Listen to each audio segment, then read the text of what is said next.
പുതിയ വീഡിയോയിലേക്ക് എല്ലാവർക്കും സ്വാഗതം. അപ്പോൾ ഇന്നത്തെ വീഡിയോ എന്ന് പറയുന്നത് വേറെ ഒന്നല്ല, എല്ലാവരും എന്നോട് ചോദിച്ചു കേട്ടോ, എൻ്റെ ഈ പല്ല് എങ്ങനെയാണ് റെഡിയാക്കിയത്. മുന്നത്തെ വീഡിയോസൊക്കെ കണ്ടിട്ടുള്ള ആൾക്കാർക്ക് അറിയായിരിക്കും എൻ്റെ പല്ലിന് നല്ല ഗ്യാപ്പ് ഉണ്ടായിരുന്നു. അപ്പോൾ എങ്ങനെയാണ് ഫില്ല് ചെയ്തതെന്നുള്ള തരത്തിൽ ചോദിച്ചിരുന്നു. ഞാനാണെങ്കിൽ അതിനെപ്പറ്റി ഡീറ്റെയിൽ ആയിട്ടൊരു വീഡിയോ കാര്യങ്ങളൊന്നും ഞാൻ എടുത്തില്ലെങ്കിൽ പോലും ഞാൻ ഒരു ഫോട്ടോ സ്റ്റോറി ഇട്ടിട്ടുണ്ടായിരുന്നു കേട്ടോ. ഞാൻ ഷോർട്ട് വീഡിയോ ആയിട്ട് യൂട്യൂബിൽ അപ്ലോഡ് ചെയ്തിട്ടുണ്ടെങ്കിലും അതിനേക്കാളും കൂടുതൽ ആൾക്കാർ കാണുകയും ചോദിക്കുകയും ചെയ്തത് ഞാൻ ഇൻസ്റ്റഗ്രാമിൽ സ്റ്റോറി ഇട്ടപ്പോഴാണ്. എനിക്ക് തോന്നുന്നു ഞാൻ ഇത്ര നാളായിട്ട് സ്റ്റോറി 2 വർഷത്തോളം ഇൻസ്റ്റഗ്രാം തുടങ്ങിയിട്ട് ഇത്ര നാളെ സ്റ്റോറി ഇട്ടതിൽ ഏറ്റവും കൂടുതൽ ആൾക്കാർ കണ്ടതും എന്നോട് ചോദിച്ചതും ഈ ഒരു വിഷയത്തെ പറ്റിയാണ്. പിന്നെ ഫേസ്ബുക്കായിട്ട് കണക്റ്റഡ് ആയതുകൊണ്ട് തന്നെ എനിക്ക് കുറേ ആൾക്കാർ മെസ്സേജ് അയച്ചിട്ടുണ്ടായിരുന്നു എന്താണ് എന്ന് ചോദിച്ചിട്ട്. അപ്പം ഞാൻ അതിനൊരു ഇത് തരാമെന്ന് വിചാരിച്ചിട്ടാണ് ഇങ്ങനെ ഒരു വീഡിയോ ചെയ്യുന്നത്. എൻ്റെ പല്ലിന് നല്ല ഗ്യാപ്പായിരുന്നു. ഈ ഒരു പല്ലിൻ്റെ ഈ 2 സൈഡ് നല്ല ഗ്യാപ്പ് ഉണ്ടായിരുന്നു. പിന്നെ ഇവിടെ എനിക്ക് നല്ലൊരു ഗ്യാപ്പ് ഉണ്ടായിരുന്നു. വേറെ കറക്റ്റ് ആയിരുന്നു കേട്ടോ, വേറെ ഗ്യാപ്പുകളോ കാര്യങ്ങളൊന്നുമില്ല, കറക്റ്റ് ആയിരുന്നു.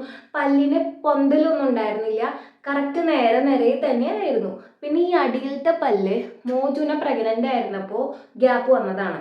അതെന്താണെന്ന് എനിക്കറിയില്ല. അതിനു മുമ്പ് വരെ അങ്ങനെ ഒരു ഗ്യാപ്പ് ഉണ്ടായിട്ടില്ല. അപ്പം എന്നോട് എല്ലാവരും പറഞ്ഞു കമ്പി ഇട്ട് ശരിയാക്കുന്ന് പറഞ്ഞു. അപ്പോൾ എനിക്കാണെങ്കിൽ കമ്പി ഇടാൻ താല്പര്യമില്ല. ഒന്നാമത്തെ കാര്യം എൻ്റെ പല്ല് താഴ്ന്നാണ് ഇരിക്കുന്നത്. പിന്നെ കമ്പിയും കൂടി ഇടുമ്പോൾ ഒന്നും കൂടി താഴ്ന്നു പോകുമ്പോൾ ആകെ വൃത്തികേടാവും.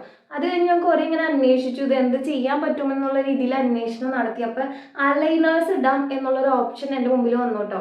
അപ്പോൾ അലൈനേഴ്സ് ഇടണമെങ്കിലും നമുക്ക് ഫുഡ് കഴിക്കുന്ന ടൈമിൽ അത് ജസ്റ്റ് ഊരിയെടുക്കാം, അതിടാം. അത് നല്ല ഒരു സുഖമുള്ള ഒരു കാര്യമാണ്. ഈ കമ്പി പോലെ അത്രയ്ക്കും പെയിൻഫുൾ അല്ല. അപ്പോൾ അതിനെക്കുറിച്ച് ആലോചിക്കാമെന്ന് വിചാരിച്ചു. ഞാനിങ്ങനെ അന്വേഷണമൊക്കെ നടത്തിയിരുന്നു, കുറേ സ്ഥലത്തൊക്കെ അന്വേഷിച്ചിരുന്നു.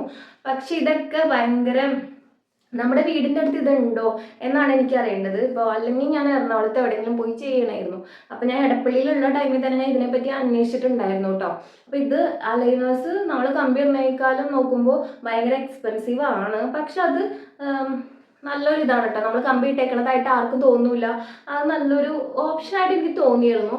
പക്ഷേ ഞാൻ വിചാരിച്ചു വേറെ എന്തെങ്കിലും ഉണ്ടോ എന്നുള്ളതിനെ പറ്റി നമുക്ക് അന്വേഷണം നടത്താമെന്ന് വിചാരിച്ച് ഞാൻ കുറേ നാളായിട്ട് ഇങ്ങനെ നോക്കിയപ്പോൾ ഈ ഇൻസ്റ്റഗ്രാമിലെ റീൽസൊക്കെ കണ്ടപ്പോൾ ഇങ്ങനെ ഫില്ല് ചെയ്യണതിനെ പറ്റി കേട്ടിട്ടുള്ളൂ. അപ്പം ഞാൻ എന്ത് വിചാരിച്ചു വന്നാൽ പിന്നെ അതിനെ പറ്റിയുള്ളൊരു അന്വേഷണം നടത്താം. അപ്പോൾ ഇതൊക്കെ എറണാകുളം അങ്ങനെയുള്ള സ്ഥലങ്ങളിലെ റീലാണ് ഞാൻ കൂടുതൽ കാണുന്നത്. അങ്ങനെ ഞാൻ ഇവിടെ അടുത്തുള്ള സ്ഥലത്തൊക്കെ പോയി അന്വേഷിച്ചു. അപ്പം നമ്മുടെ വീടിൻ്റെ അടുത്ത് തന്നെ അവർ ചെയ്തു കൊടുക്കുന്നുണ്ട്, ഒരു ഡെന്റൽ ക്ലിനിക്കിൽ ഇങ്ങനെ ചെയ്തു കൊടുക്കുന്നുണ്ട് എന്ന് പറഞ്ഞു. അവിടെ പോയി ഞാൻ എൻക്വയറി ചെയ്തപ്പോൾ അവർ ഫസ്റ്റ് എൻ്റെ പല്ലൊക്കെ ചെക്ക് ചെയ്തു. അപ്പോൾ പല്ലിൻ്റെ ഇതൊക്കെ നോക്കിയിട്ട് നമുക്ക് ചെയ്യാം എന്ന് പറഞ്ഞു. അപ്പോൾ തന്നെ എന്നോട് അതിന് ഇത്ര റേറ്റ് ആവും എന്ന് പറഞ്ഞിട്ടുണ്ടായിരുന്നു കേട്ടോ.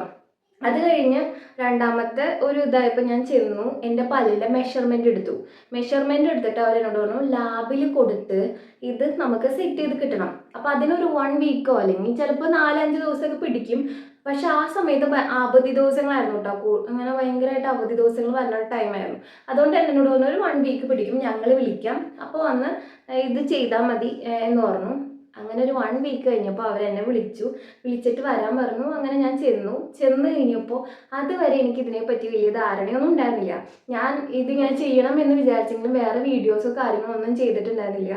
ഞാൻ അവിടെ ചെന്നപ്പോൾ തന്നെ എനിക്ക് ഒരു സിറിഞ്ചൊക്കെ എടുക്കണുണ്ടപ്പോൾ എനിക്ക് പേടിയായി. ഇത് എന്തിനാന്ന് ചോദിച്ചപ്പോൾ ഇവിടെയൊക്കെ ഇഞ്ചക്ഷൻ ചെയ്യാനുണ്ട്, പിന്നെ പേടിക്കണ്ട, അനസ്തേഷ്യ തന്നിട്ട് ഇത് ചെയ്യുള്ളൂ എന്ന് പറഞ്ഞു. അങ്ങനെ അനസ്തേഷ്യ പോലെ സ്പ്രേ അടിച്ചു. പിന്നെ ഇവിടെയൊക്കെ എനിക്കൊന്ന് ഇഞ്ചക്ഷൻ എടുത്തു കേട്ടോ. പിന്നെ ഇതിങ്ങനെ ഫില്ല് ചെയ്യാൻ തുടങ്ങി. ഒരു 4 മണിക്കൂറോളം എടുത്തിട്ടുണ്ട് ഫില്ല് ചെയ്യാൻ വേണ്ടി. കോമ്പോസിറ്റ് ഫില്ലിംഗ് ആട്ടോ ഞാൻ ചെയ്തത്.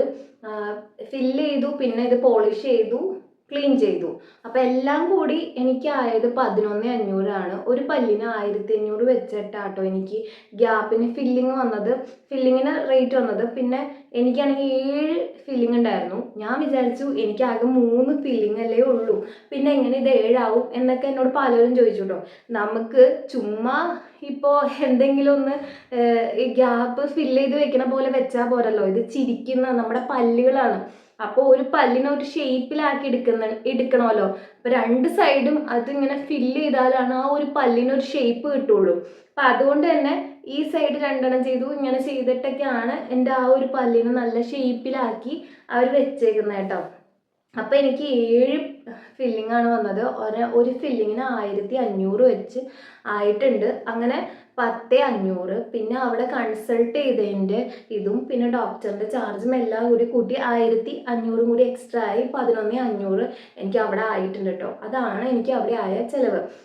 വേറെ ഹോസ്പിറ്റൽ അതിലും കൂടുതലാണെന്നാണ് ഞാൻ കേട്ടത്. എറണാകുളത്തൊക്കെ എനിക്ക് തോന്നുന്നു അവിടെയൊക്കെ 3,500 സ്റ്റാർട്ടിങ് എന്നാണ് എന്നോട് പറഞ്ഞേട്ടോ. 3,000 3,500 തൊട്ടാണ് സ്റ്റാർട്ടിങ് എന്നാണ് പറഞ്ഞത്. അപ്പോൾ ഇതിപ്പോൾ എല്ലാ ഒരു ഡെൻ്റൽ ക്ലിനിക്കുകളിലും ഇത് ചെയ്തു കൊടുക്കുന്നുണ്ടെന്നാണ് ഞാൻ അന്വേഷിച്ച് പറഞ്ഞത്. അപ്പോൾ കുറേ ആൾക്കാർക്ക് ഇത് ചെയ്യണം, അവർക്ക് ചിലപ്പോൾ ഒരു ഗ്യാപ്പൊക്കെ ഉള്ളൂ, പല്ല് പൊന്തിയിട്ടില്ല, കമ്പി ഇടണ്ടല്ലോ എന്നൊക്കെ ചോദിച്ചിട്ട് കുറേ പേര് എന്നോട് മെസ്സേജ് അയച്ചു. അപ്പോൾ ഓരോരുത്തരുടെയും ഓരോ രീതിയിലായിരിക്കും പല്ലിൻ്റെ ആ ഒരു ഇതൊക്കെ ഇരിക്കുന്നത്. അപ്പോൾ എൻ്റെ അവർ കറക്റ്റായിട്ട് നോക്കിയിട്ട് എന്നോട് പറഞ്ഞ കാര്യമാണ് ഞാൻ ചെയ്തത്. എന്നോട് അവർ കമ്പി ഇടണ്ട, ഇത് കമ്പി ഇടേണ്ട കേസല്ല എന്ന് പറഞ്ഞിട്ടുണ്ടായിരുന്നു. ചിലവർക്ക് അത് കമ്പി ഇട്ടാൽ ശരിയാവുന്ന ഇതുണ്ടാവും, ചിലവർക്ക് അലൈനേഴ്സ് വെച്ച് കഴിഞ്ഞാൽ ഓക്കെ ആയിരിക്കും. ഈ കമ്പിക്ക് നമുക്ക് ഒരു കമ്പി ഇടുന്നതിന് ഒരു ഇതായിട്ടാണ് നമുക്ക് അലൈനേഴ്സ് വെക്കുന്നത്. പിന്നെ ഫില്ലിംഗ് എന്ന് പറഞ്ഞു കഴിഞ്ഞാൽ ചിലപ്പോൾ കമ്പി ഇട്ട് മാറേണ്ട കാര്യം അങ്ങനെ തന്നെ ചെയ്യേണ്ടി വരും കേട്ടോ. ഫില്ല് ചെയ്ത് ജസ്റ്റ് പല്ലൊന്നും പൊന്തിയിട്ടില്ല എന്നുണ്ടെങ്കിൽ നമുക്ക് അങ്ങനെ ഓക്കെ ആക്കാൻ പറ്റും കേട്ടോ. അപ്പോൾ അതാണ് എനിക്ക് ഈ വിഷയത്തെ പറ്റി പറയാനുള്ളത്. ഇപ്പോൾ എനിക്ക് ഭയങ്കര കോൺഫിഡൻസോടുകൂടി ചിരിക്കാൻ പറ്റുന്നുണ്ട്. അപ്പോൾ നിങ്ങൾ വിചാരിക്കും നമ്മളായിരിക്കുന്നതല്ലേ എപ്പോഴും നല്ലത് എന്ന് വിചാരിക്കും കേട്ടോ. നമ്മളായിരിക്കുന്നത് തന്നെയാണ് നല്ലത്. പക്ഷെ നമുക്ക് കുറച്ചും കൂടി കോൺഫിഡൻസ് ബൂസ്റ്റ് ചെയ്യാൻ വേണ്ടി നമുക്ക് പറ്റുന്ന കാര്യങ്ങൾ നമുക്ക് ചെയ്യാൻ പറ്റുമെന്നുണ്ടെങ്കിൽ അത് ചെയ്യുന്നത് തന്നെയല്ലേ ഏറ്റവും നല്ലത്. എനിക്കാണെങ്കിൽ ആദ്യം ചിരിക്കുന്ന ഒരാളാണ്, പക്ഷെ ചിരിക്കാനൊക്കെ കുറച്ച് മടിയായിരുന്നു. പക്ഷെ ഇപ്പോൾ എനിക്ക് ഭയങ്കര കോൺഫിഡൻസോടുകൂടി ചിരിക്കാൻ പറ്റുന്നുണ്ട്. എൻ്റെ പല്ലുകൾ കാണുമ്പോൾ എനിക്ക് തന്നെ ഇഷ്ടപ്പെടുന്നുണ്ട്. അപ്പോൾ ചെയ്യാൻ പറ്റുന്നവരൊക്കെ മാക്സിമം ചെയ്യുക. നിങ്ങൾക്ക് പറ്റുമെന്നുണ്ടെങ്കിൽ ഇത് ചെയ്യുക. ഇത് അത്ര പെയിൻഫുൾ അല്ല. എനിക്ക് 2-3 ദിവസം കുറച്ച് വേദനയും കാര്യങ്ങളൊക്കെ ഉണ്ടായിരുന്നു കേട്ടോ.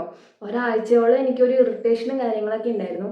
ഇപ്പോൾ ഓക്കെ ആണ്, എല്ലാം സെറ്റായി. നല്ല ഒരു സ്മൈലൊക്കെ എനിക്ക് ചെയ്യാൻ പറ്റും. അപ്പോൾ എല്ലാവരും ചോദിക്കും സ്മൈൽ കറക്ഷൻ ചെയ്തൂല്ലേ? ഞാൻ സ്മൈൽ കറക്ഷൻ ചെയ്തു, അടിപൊളിയായിട്ട് ഇരിക്കുന്നു.